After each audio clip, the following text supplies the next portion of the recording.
Hello बच्चों। तो last video में हमने न्यूटन्स का first law, second law and problems on the based of mathematical forms of Newton second law हमने करी थी बेटा। तो अब जो न्यूटन का फर्स्ट और सेकंड लॉ में डिटेल में पढ़ा था, आज हम पढ़ेंगे न्यूटन्स का third law. First and second law में बेटा क्या था? फर्स्ट एंड सेकंड लॉ में ये बताया था कि कैसे जब हम किसी ऑब्जेक्ट पर फोर्स अप्लाई करते हैं तो किस तरीके से उसमें मोशन होता है, और एक मेथड भी बताया था सेकंड लॉ ने, तो कि हम फोर्स को कैसे डिटरमाइन कर सकते हैं, अगर हमने किसी ऑब्जेक्ट पर फोर्स लगाया है। तो अब न्यूटन्स का थर्ड लॉ है जो वो इस तरीके से है बेटा, जब कोई ऑब्जेक्ट किसी अनदर ऑब्जेक्ट पर क्या करती है बेटा, फोर्स एक्सर्ट करती है। जैसे लेट ये हमारी ऑब्जेक्ट है 1, ठीक है, और ये ऑब्जेक्ट है बेटा 2। तो फर्स्ट ऑब्जेक्ट ने सेकंड ऑब्जेक्ट पर फोर्स लगाया, तो सेकंड ऑब्जेक्ट भी क्या लगाएगा बेटा, फर्स्ट ऑब्जेक्ट पर इतना ही फोर्स लगाएगा, और वो भी अपोजिट डायरेक्शन में लगाएगा। ये स्टेटमेंट किसकी थी बेटा? न्यूटन्स थर्ड लॉ ने इसके बारे में आइडिया दिया कि अगर कोई ऑब्जेक्ट जब when one object exert a force on the another object, then second object instantaneous, मतलब एकदम से, जैसे ही फर्स्ट ऑब्जेक्ट सेकंड पर फोर्स लगाएगा तुरंत उसी time instantaneously second object exert करेगी force on the first object. किस पर बेटा?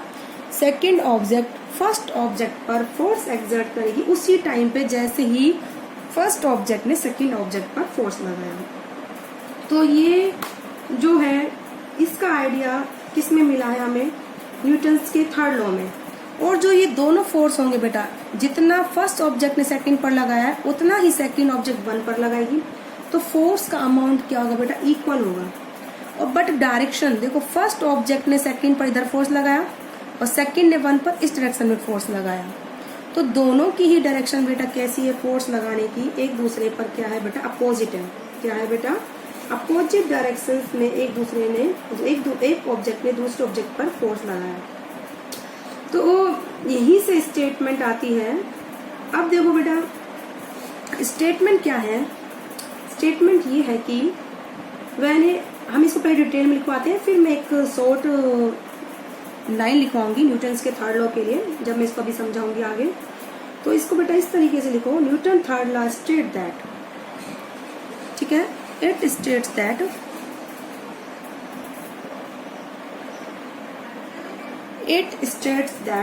when one object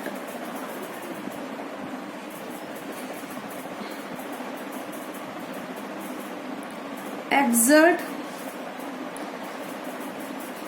force on second object,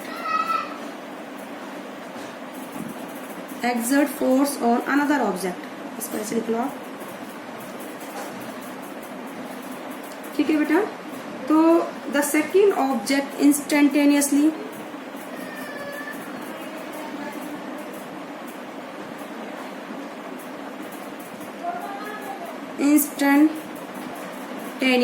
मतलब अचानक एकदम से, जैसे फर्स्ट लगाएगी सेकेंड पर, instantaneously exert force back on the first.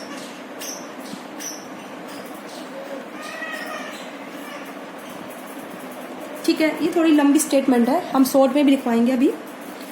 तो it state that when one object first object exert force on second object, then second object instantaneously, मतलब उसी टाइम पे अचानक से एक्सर्ट करेगी फोर्स ऑन द फर्स्ट। ठीक है, अब खासियत ये है, ये दोनों फोर्स इक्वल मैग्नीट्यूड में होंगे, जितना फर्स्ट सेकंड पर लगाएगा उतना ही सेकंड फर्स्ट पर लगाएगा, एंड डायरेक्शन क्या होगी बेटा? इन दोनों की अपोजिट होगी।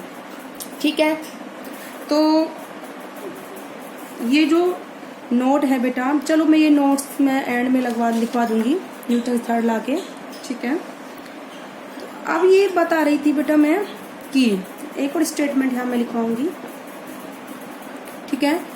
जो फर्स्ट ऑब्जेक्ट ने फोर्स लगाया सेकंड पर, that is called action. Instantaneously second ने फर्स्ट पर लगाया, दैट इज कॉल्ड रिएक्शन, ठीक है बेटा। जैसे कि आप दीवार पर बॉल मारते हो, तो जो आपने बॉल जो तुम दीवार पे हिट करी है, दैट इज द एक्शन। अब जो बॉल वापिस आती है, यानी कि दीवार ने उस बॉल पर फोर्स लगाया, ठीक है, तो वो बॉल हमारे हाथों में वापिस आई। तो जो दीवार ने उस बॉल पर फोर्स लगाया है वॉल पर, तो वो जो हमारे पास हाथों में बॉल आई है वो किस वजह से आई है कि दीवार ने उस बॉल पर फोर्स लगाया, दैट इज कॉल्ड रिएक्शन, ठीक है। तो एक्शन जो हमने बॉल मारी दीवार पर, और जो दीवार ने बॉल को वापस भेजा फोर्स लगाकर, दैट इज रिएक्शन, ठीक है। तो दूसरी स्टेटमेंट यहीं से आती है न्यूटन्स के लॉ की कि every action have equal and opposite reaction. ये एक छोटी डेफिनेशन है जिसको आप इजीली याद कर सकते हो। Every action have equal and opposite reaction, ठीक है। बात समझ में आई बेटा? तो ये जो न्यूटन्स का थर्ड लॉ था, ये मैंने स्टेटमेंट दी है। अभी मैं आपको इसमें एक चीज और समझाती हूँ बेटा, इधर देखिए, देखो नोट्स में बताती हूँ मैं आपको ये बात। देखो बेटा, न्यूटन्स थर्ड लॉ क्या बोलता है कि दोनों जो फोर्स होंगे, ठीक है, एक्शन एंड रिएक्शन के फोर्स, दोनों का मैग्नीट्यूड क्या होगा बेटा? इक्वल होगा, ठीक है। तो two forces are equal in magnitude, ठीक है। Number 2, direction of both forces is opposite. Direction of both forces is opposite, ठीक है, ठीक है। अब देखो, ये जो हमारी फर्स्ट ऑब्जेक्ट है, इसने सेकंड पर इधर फोर्स लगाया बेटा, इसको तो हम बोलेंगे force exert by body 1 on 2। Let body 1 ने किस पर फोर्स लगाया? 2 पर, ठीक है। That is called action, that is called action. Then opposite force, opposite और equal force exerted by body 2 on first one, ठीक है, is called reaction। क्या बोलेंगे बेटा इसको? रिएक्शन। क्लियर है? तो जो बॉडी 1 ने 2 पर फोर्स लगाया है, दैट इज कॉल्ड एक्शन। तो बैक में फिर बॉडी 2 ने 1 पर लगाया है, दैट इज कॉल्ड बेटा रिएक्शन। क्या बोलेंगे इसको? Action and reaction. खासियत क्या है? एक्शन और रिएक्शन दोनों बेटा नथिंग, दीज आर फोर्स, ठीक है। अब आप इससे कंफ्यूज ना हो कि एक्शन और रिएक्शन क्या है। Action and reaction are forces. ये क्या है बेटा? ये फोर्सेस है, एक्शन और रिएक्शन, ठीक है। एक्शन क्या है? बॉडी 1 ने 2 पर लगाया, और रिएक्शन क्या है? बॉडी 2 ने 1 पर लगाया। दोनों ही क्या है? फोर्स है, इक्वल मैग्नीट्यूड में होंगे, और डायरेक्शन क्या होगी बेटा? अपोजिट होगी। क्लियर है? इस तरीके से ये है। तो ये जो है न्यूटन्स थर्ड लॉ की स्टेटमेंट है। अब इसकी जो एप्लीकेशंस हैं काफी सारी हैं कि किस तरीके से सेलर बोट से बाहर आता है, बॉल कैसे वापिस आती है हिट होके दीवार से, हम रोड पर कैसे चल पाते हैं, ये सब इसकी क्या है? एप्लीकेशंस हैं।